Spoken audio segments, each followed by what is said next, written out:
Bien, bonsoir tout le monde. Donc, quand le sujet m'a été présenté, c'était sous la forme de la distanciation sociale et ce terme de distanciation, je trouve absolument terrifiant parce que le social, c'est tout ce lien qui va relier les individus entre eux et l'individu au reste du groupe et à la société. Ce que je constate, c'est que bien sûr qu'il y a de la distance physique et qu'elle est aggravée en ce moment par ces temps de pandémie, mais que cette distance physique et ces liens ont beaucoup bougé ces derniers temps. Et donc, je vais commencer par faire une sorte de rappel de tout ce qui a bougé, peut-être pour avoir un peu de distance et nous permettre de voir qu'est-ce qui, dans ces changements, serait à préserver, à ne pas laisser totalement disparaître, et puis qu'est-ce qui serait de l'ordre des bénéfices dans le changement, puisque comme d'habitude, quand ça bouge, il y a des choses à prendre et à garder, puis il y a des choses à mettre de côté ou à lutter contre. Donc, vous verrez que la première partie est assez grognon, parce que je trouve qu'on a laissé filer des choses et pas forcément dans notre intérêt. Et puis, avec le temps qui restera, j'ai lancé moi aussi mon chrono de mon côté. On verra si je peux vous proposer déjà quelques petites pistes. Alors, qu'est-ce qui a bougé? Qu'est-ce qui a créé cette rupture et cette fragilisation des liens? Eh bien, nos rapports au temps et à l'espace, ces deux éléments dans lesquels nos vies se déroulent, ont beaucoup, beaucoup évolué ces dernières années. Je commençais par l'aspect du temps. On est passé de temps longs et bien définis, les années, les saisons, la nuit, le temps du travail, le temps du repos, à des temps raccourcis, compressés, indéfinis, qui vont même jusqu'à se confondre ou voire même se superposer. Et voici quelques exemples de ces temps nouveaux qui ont eu un impact sur notre vie et sur les liens sociaux. Je parlais des temps courts. Vous voyez bien à la télévision tous ces programmes courts, le rythme des montages des films, notamment, ça a été dit, moi je fais des vidéos pour les entreprises. Quand je regarde des films qu'on a pu faire il y a 2, 3 ans, je suis même surpris à quel point il faudrait encore resserrer plus le montage. Et vous avez l'habitude avec ces YouTubeurs notamment, comment ils compressent les choses et comment on a une forme de communication qui est très très ramassée. Et peut-être, et c'est là où je suis un peu plus méfiant, où le sentiment, la réflexion, les choses qui s'installent dans le temps ont été remplacées par des émotions, c'est-à-dire une forme de brutalité immédiate des ressentis.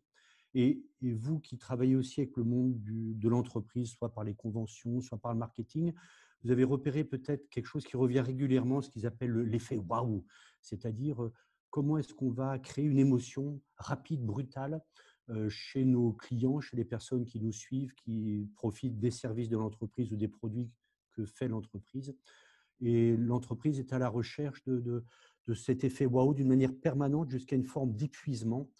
Et c'est peut-être cette forme de zapping permanent que je trouve parfois un peu inquiétante. Zapping qu'on va trouver dans des formes de rencontres, comme le speed dating par exemple, à la recherche d'un compagnon ou d'une compagne, ou même les speed dating de boulot, où on est à la recherche d'un job. Et d'ailleurs, ce mot job nous rappelle aussi que là où il y avait un emploi, un travail, une profession, finalement, le job, ça aussi, ça s'est resserré. Le temps s'est resserré, parce qu'on peut imaginer qu'un job, ce n'est pas forcément quelque chose qu'on va faire toute sa vie. Euh, Autre chose qui a créé une compression du temps, c'est cette manière dont on est interviewé maintenant à la télévision ou à la radio. Alors ici, j'ai 11 minutes, mais c'est normal. On se sert de Zoom et moi qui ai animé des Zooms de 8 heures de toute la journée, je trouve que c'est vraiment épuisant pour tout le monde. C'est possible, mais épuisant. Mais pour ceux qui écoutent la radio, on trouve le même phénomène à la télévision. Je suis frappé, par exemple, par une intervieweuse qui est considérée comme une très très bonne, qui a même reçu des prix. Mais vous voyez, Léa Salamé, pour ceux qui écoutent France Inter, à quel point sa forme d'interview est extrêmement brutale et nous laisse très très peu de temps à ses invités où elle demande de répondre par oui ou par non et par toutes ces questions fermées où il n'y a pas de place laissée à l'autre. Et c'est renforcé souvent par le côté merci de faire court, il ne reste que quelques instants. Vous qui devez utiliser, j'imagine, Twitter ou d'autres TikTok, vous avez bien vu qu'entre les 280 caractères de Twitter et les quelques secondes jusqu'à 60 secondes maximum pour TikTok, là aussi, on n'a pas beaucoup de temps. Et puis, on voit bien aussi qu'on a des espaces et des temps de plus en plus courts pour faire des commentaires qu'on est amené à faire suite à telle expérience client pour un service ou un produit où on nous demande même parfois de donner au moins un titre à nos éventuels commentaires limités à quelques caractères, mais surtout de laisser une note entre 0 et 10. Vous savez, c'est Net Promoter Score ou de 1, 4 jusqu'à 5 étoiles. Et on a l'impression que le lien à l'autre se résume alors une sorte de clic. Euh, et j'imagine qu'au fur et à mesure de ma présentation, d'autres exemples de ces temps raccourcis vous sont venus. Et je voudrais maintenant passer à l'espace, et l'espace dans lequel nos liens sont supposés se créer et se déployer, où on a de moins en moins de place. On a essayé, avec les open space, il y a quelques années, de créer normalement des lieux où on pouvait se rencontrer plus facilement, avoir plus d'interactions, mais finalement l'autre est devenu surtout gênant par le bruit qu'il faisait juste à côté. Et puis on a créé aussi ces travailleurs sans bureau fixe, hein, où on trimballe son chariot en cherchant un endroit où placer sa prise. Et comment dans ces conditions-là se faire des copains, hein, les personnes avec qui on a partagé le pain, ça me paraît bien compliqué. Et ça s'est aggravé, et là on l'a tous vécu, par le télétravail, où là pour le coup, l'espace est devenu vraiment compliqué parce qu'il n'y a pas de territoire défini. Chez moi, c'est aussi chez mon employeur. Et pas de temps défini non plus, parce que si on n'y prête pas attention, on peut travailler tout le temps, le dimanche, la nuit en se levant, aller boire un verre d'eau, tiens, si je regardais mes mails et si j'y répondais. Et puis c'est donc cette même confusion des temps et des espaces qui nous guette aussi dans nos relations humaines. Le nombre de fois où on est en voiture avec quelqu'un, où on est à table, à un dîner ou autre, et puis on voit que son téléphone est posé à côté, qu'en fait, il est en train de créer une relation avec quelqu'un d'autre en même temps, ou même pour certains d'entre vous, et qui peut-être, pendant que vous écoutez le gars qui parle sur Topics, là, peut-être certains d'entre vous sont sur leur mail ou sur leur SMS à faire tout à fait autre chose. Et puis aussi, sur cette confusion, sur cet espace, je voudrais aussi parler de ce que j'appelle des espaces circulaires ou fermés, où finalement on tourne un petit peu en rond avec sa communauté Facebook ou autre appli plus récente. Et c'est fou parce que mes amis m'envoient des vidéos, des textes, mais des choses que je vais recevoir ailleurs par d'autres réseaux, mais que je connais déjà et qui me conviennent bien parce que je pense comme les autres. Mes amis pensent comme moi et c'est formidable. Et je suis un peu ennuyé avec cette idée de fréquenter que des semblables et de me rendre compte que finalement, c'est moi que j'aime, c'est moi que je caresse dans le sens du poil et c'est moi que je célèbre. Et quelle est la place laissée à l'autre? Quelle est la place laissée à celui qui n'est pas pareil et qui pourrait m'enrichir, me faire voir et ressentir le monde un peu différemment? Et puis, pour finir là-dessus, peut-être l'espace-temps qui se réduit, ces week-ends à Barcelone ou à Dublin, quand on pouvait encore les faire, des milliers de kilomètres parcourus en quelques heures, mais finalement pour passer que quelques heures non plus là-bas, un week-end. Et là encore, comment est-ce qu'on rencontre l'autre? Comment est-ce qu'on s'intéresse à une autre culture? Euh, Voilà, peut-être se dire quelle est ma vie sociale. Et oui, c'est formidable d'aller à ma banque à toute heure du jour et de la nuit, mais la personne qui me répond, c'est juste un chatbot, c'est-à-dire une appli, quelqu'un qui n'existe pas vraiment. Alors, bien sûr, je sais que c'est formidable qu'il y a toutes ces choses, tous ces outils merveilleux comme celui dont on sert ce soir, et puis de pouvoir créer des réseaux, et puis pour certains qui ont des blogs, peut-être de pouvoir créer des temps un peu plus longs, parce que chaque article est court, mais ça fait comme une sorte de mosaïque où on finit par créer un monde qui peut se déployer un petit peu plus et dans lequel les autres peuvent se promener aussi et découvrir d'autres choses.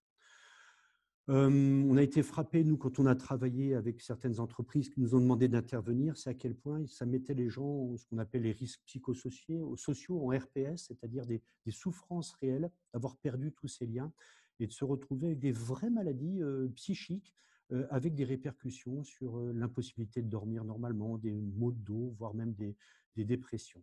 Alors, ce sur quoi nous avons travaillé, c'est là où maintenant j'ouvre avec un peu plus de sourire, c'est comment est-ce qu'on fait quand cette distance est plus grande pour garder un lien renforcé, plus épais, plus puissant, et notamment comment en termes de communication, on va faire attention à l'autre et lui donner plus de place, et notamment prendre en compte ce qui fait la qualité du lien, c'est-à-dire ses émotions.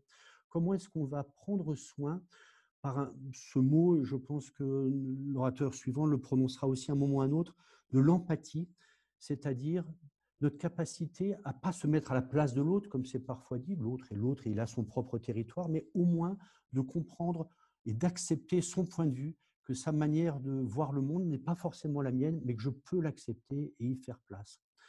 Et j'étais frappé, vous voyez, quand j'ai fait une visite mystère pour une société qui fait des résidences pour seniors, où le papier qu'on m'a donné à remplir suite à cette visite mystère était fait quasiment d'une certaine manière que de oui, non, a bien fait ceci, a bien fait cela. La personne était supposée faire un mot d'accueil et comme moi, je m'étais un peu perdu, le GPS disant n'importe quoi, au lieu de dire le mot d'accueil prévu dans le script, elle a plutôt pris soin de moi en disant bah, c'était pas trop pénible pour trouver. J'étais supposé lui mettre 0 pour cette partie-là de la visite. Bah, bien sûr, c'est ridicule. Ce qu'elle a fait était beaucoup plus important que de juste suivre le script et juste être dans la procédure, d'être dans l'opérationnel. Et donc, autour de cette notion-là, nous, on travaille beaucoup à apprendre les gens à réellement écouter jusqu'au bout, à réellement poser des questions ouvertes, des questions accueillantes, et puis à prendre en charge les émotions de l'autre et passer de calmez-vous pour quelqu'un qui est en colère, qui est une manière assez brutale de lui dire ta gueule finalement, à plutôt bah, j'entends que vous êtes en colère, dites-moi ce qui se passe, que je puisse vous aider. Accuser-réception, donc de ces émotions-là, reformuler, prendre soin. L'autre piste, et je terminerai là-dessus, parce que je n'ai pas énormément de choses à dire, mais moi aussi plutôt des questions, c'est comment est-ce qu'on va élargir le temps et créer des temps longs. Vous qui travaillez sur les conventions, vous voyez, ces grandes messes, il y avait du temps et aussi du temps indéfini. Toutes ces pauses, ces moments où on prenait le café ensemble, où on se racontait des choses, ou les soirées. Ce qui était important dans les conventions, ce n'était pas forcément la grande messe avec les PowerPoint, les chiffres et autres, et les discours, mais c'était tout ce temps en off, lors des pauses, lors des repas et en soirée, où on pouvait se raconter des choses. Et puis enfin, peut-être terminer là-dessus, en utilisant les outils de maintenant, bah, la capacité à créer des réseaux. J'en connais un qui s'appelle Val d'Entraide à la campagne, où c'est dans un milieu rural, et là, on se sert pour se rendre tous ces services et créer du lien. Et puis aussi, je me souviens d'une autre entreprise où ils avaient créé 2 groupes WhatsApp, un groupe pour travailler, et puis un groupe pour dire des bêtises, s'envoyer des vidéos et créer ce temps et cet espace informel où il pouvait se passer autre chose et on pouvait garder une certaine qualité de lien qui n'était pas que fait d'opérationnel.